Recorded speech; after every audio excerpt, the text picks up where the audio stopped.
This is the continuation class of the last class. In the last class we have stopped at the second 5-year plan. In this session we will continue from the third 5-year plan itself.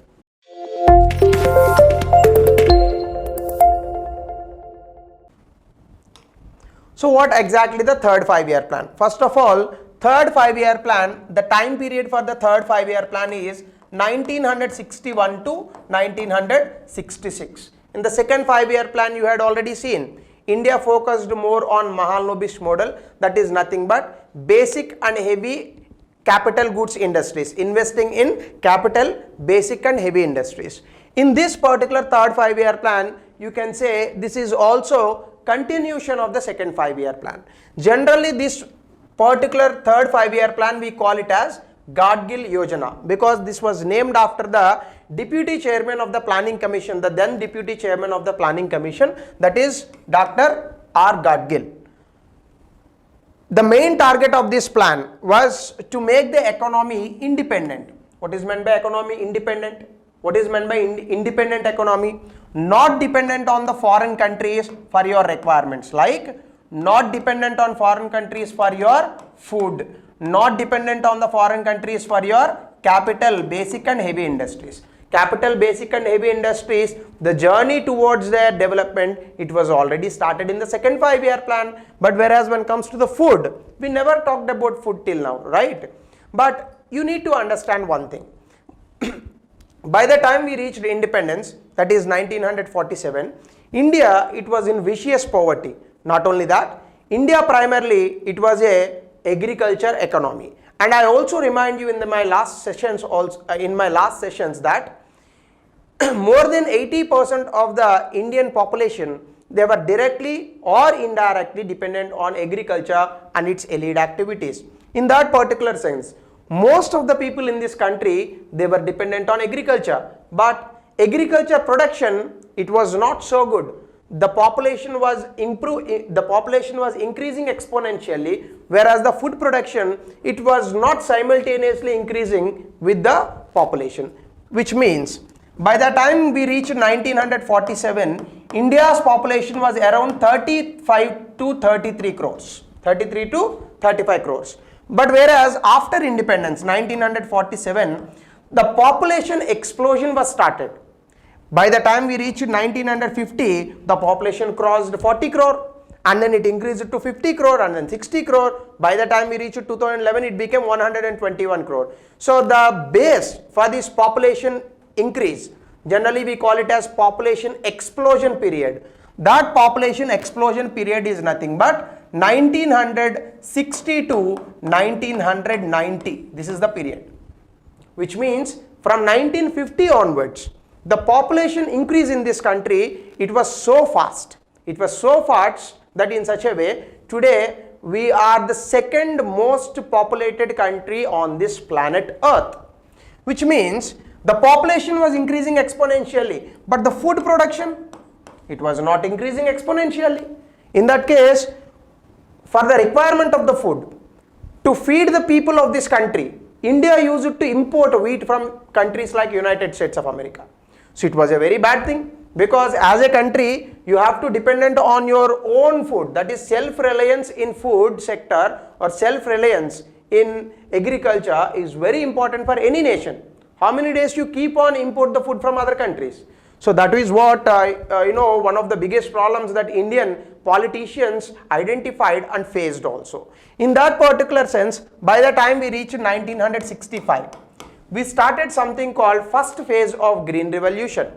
So what exactly this Green Revolution, I will discuss this once the Green Revolution class will come eventually. There I will discuss the details, but remember this thing. Green Revolution is nothing but increasing the production of the food grains, increasing the production of the food grains. All of you know the father of Green Revolution was M.S. Swaminathan. In that particular sense, improvement in the production of wheat, this is what we aimed to achieve as part of the third 5-year plan. And during the execution of this plan, India was engaged in 2 wars, isn't it so? In 1962, India faced war with China and ultimately we lost it. and because of the loss with Chinese war, even it killed Jawaharlal Nehru also. We fought a war with China in 1962, and in 1964, the first beloved Prime Minister of India, that is Jawaharlal Nehru, died. And once he died, we brought the second Prime Minister of this country, that is Lal Bahadur Shastri. Lal Bahadur Shastri came up with a very big slogan that is called Jai Jawan and Jai Kisan. So that Jai Jawan and Jai Kisan slogan was aimed more or less at this, production of wheat and also settling our borders. So in 1965, again Pakistan came with a war with India. So ultimately we won the war with the Pakistan also. And again, after 1965 war with Pakistan, Lal Bahadur Shastri also died. So this particular third 5-year plan, we fought 2 wars and 2 prime ministers died. Can you imagine? When the country was fighting 2 wars and 2 of its best prime ministers died, can we really focus more on this planning and its targets? No, never. So third 5-year plan, it's a flop. It's an utter flop. So third 5-year plan, we fought war with China and then we fought war with Pakistan. We lost Jawaharlal Nehru and we lost Lal Bahadur Shastri. So every time you remember this, war is always inversely proportional to economic growth. Whenever there is a war, the GDP will go down. So war is not good for the economy. Perhaps now you understand why India, even though it says many bigger things, why India never fight a war with any other countries in the 21st century. It is not because India doesn't have the strength, because if you fight war, the GDP will definitely go down. Getting the point? In that particular case, we had fought already 2 wars.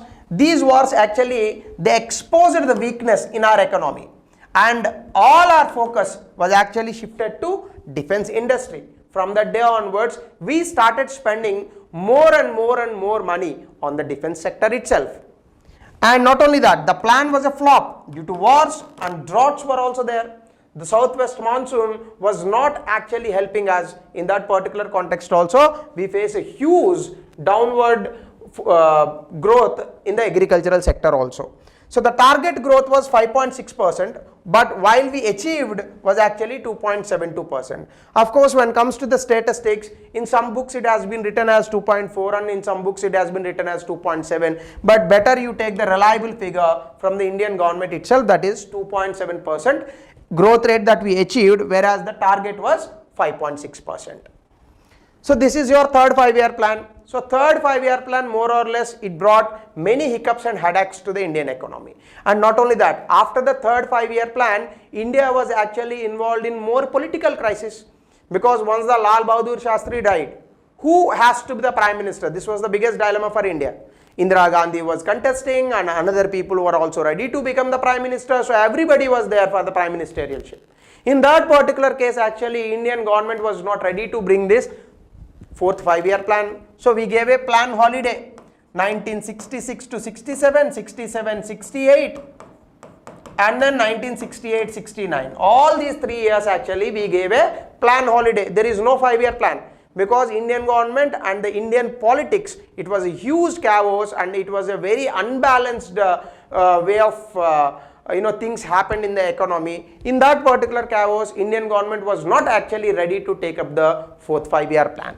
So India fought a war with Pakistan and India fought a war with China, and there was a severe drought, and this war led to inflation, and priority was given to reduce that inflation, that is nothing but price stabilization. So the construction of the dams continued and everything was there, but still India couldn't come up with the fourth 5-year plan. That was the reason why we had given something called plan holiday for 3 years consecutively. So after that again, we came up with a new plan. That is your fourth 5-year plan. As I told you, we had already given a holiday. Now we came out of holiday from 1969 to 1974. So this is another plan that we brought, that is fourth 5-year plan. So what exactly this fourth 5-year plan? Nationalization of banks happened, and green revolution of India, it advanced Indian agriculture. Green revolution, actually, I already told you, it was aimed at increasing the agriculture production, food grains production. So green revolution, it has 2 phases. One is 1965 to 1975, that was the first phase, and second phase was 1975 to 1985. So by the time we started this plan and we ended this plan, we were still in the first phase. And the first phase itself, it was a huge success. When it comes to the wheat production, enormously the wheat production has increased in our country, and we were no longer dependent on other countries for our food requirements. In one way, I can tell you this, India became self-reliant when it comes to the food security. So India was no longer dependent on foreign countries for its food requirements. This is your first one. And second one is nationalization of banks. Around 19 banks have been nationalized. Even that time, the SBI, State Bank of India, it was a private bank. And all these banks, again, they were brought under the government. And why the government of India did this nationalization of banks under the reins of the Prime Minister, new Prime Minister of India, that is Indira Gandhi? Because this nationalization of banks aimed at providing the banking services in the rural areas. To provide the banking services in the rural areas, the first thing that Indira Gandhi did was this nationalization of banks in the year of 1969 with 14 banks nationalized. Sorry, I think I had said 19 banks. It was not 19 banks. 14 banks have been nationalized. And the main emphasis was on growth rate of agriculture. This is very much related to the Green Revolution. And the first 2 years of the plan, it saw record production, which means 1969 to 71, there was a huge record production. But the next 3 years, again the production went down. Why? There was a poor monsoon. Not only that, by the time we reached 1971, again we fought a war with Pakistan. Why? Because Bangladeshi refugees, because of the atrocities of the Pakistan, they all rushed to the Indian shores. So the Bangladesh issue, it became a Indian issue. Why? Because Bangladesh and Pakistan, that was the time they were fighting. That was the time Bangladesh was not there. It used to be called as East Pakistan. That East Pakistan, it was asking for a separate nation, the way India and Pakistan divided. Pakistan and Bangladesh, they were also divided in the year of 1971. So on behalf of the Bangladesh, to liberate the Bangladesh, India fought a war with Pakistan. Getting the point? Because Bangladeshi refugees, because of the atrocities of the Pakistan, they reached to Indian shores. India cannot accommodate these Bangladeshi people. So somehow we have to liberate the Bangladeshi people. How we can liberate them? By fighting a war with Pakistan. So definitely India fought a war with Pakistan. Within 15 days, Pakistan army surrendered to India. So that was the time Pakistan was liberated, because India and Pakistan war happened from 1971 onwards. I already told you, whenever there is a war, the GDP will go down. Isn't it so? War, GDP, both are inversely proportional. In that particular case also, even though the target growth was 5.7, the achieved was 2.5. So if you look at our whole journey as part of this planning, first 5-year plan, success. Second 5-year plan, successful. Third 5-year plan, 5 years, we got very less growth rate. After that, 3 years, we had given a plan holiday. So 5 plus 3, 8, and again these 5 years again. Around 13 years, our growth rates, they were minimal. Maybe you understand now why India is not able to keep up with China. At this same time period, China was moving with 8% of GDP, 9%, 10%, 13% of GDP. But that was the time India suffered a lot because of all these political and also international issues, that is like war with Pakistan, etc., so on and so forth. So this is your fourth 5-year plan. And again, we brought a fifth 5-year plan. That is again from 1974 to 1979.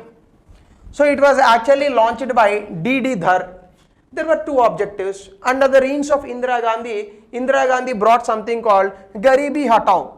Garibi Hatao in the sense, removal of poverty, because there was a huge poverty in the country, huge unemployment in the country. So to remove this poverty, huge number of government schemes were required. So Indira Gandhi brought huge number of schemes like food for work program and rural employment schemes, etc., so on and so forth. They were all named under one slogan, that is called removal of poverty, Garibi Hatao.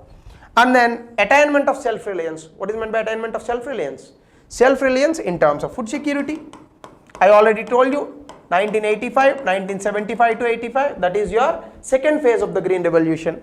And we got this self-reliance in the food sector. Not only that, we need self-reliance in the industries itself. So we tried that part also. So we aimed at this self-reliance, at the same time Garibi Hatao. And I already explained you goals of 5-year plans. The third goal is what? Self-reliance, right? So the plan was terminated unfortunately in 1978, because all of you know 1975 to 77, that was the time Indira Gandhi put the emergency in the country. It was huge political chaos. Most of the MPs were arrested, most of the politicians, they were in jails, and so many things happened. And people also didn't like that particular emergency time, and they voted against Indira Gandhi, and the Congress government for the first time, maybe in the elections, they lost for the first time hugely. Like since independence 1947 till 1977, Congress government never lost the election. All the prime ministers, they were from Congress. For the first time, other than the Congress party, a new party emerged victorious, that is Janata Party. Janata Party, finally it came into power, but Janata Party didn't like this 5-year plans and all. So it discontinued 5-year plans in the middle. We had started 1974 onwards, the 5th 5-year plan. But Janata Party discontinued the 5-year plans in 1978.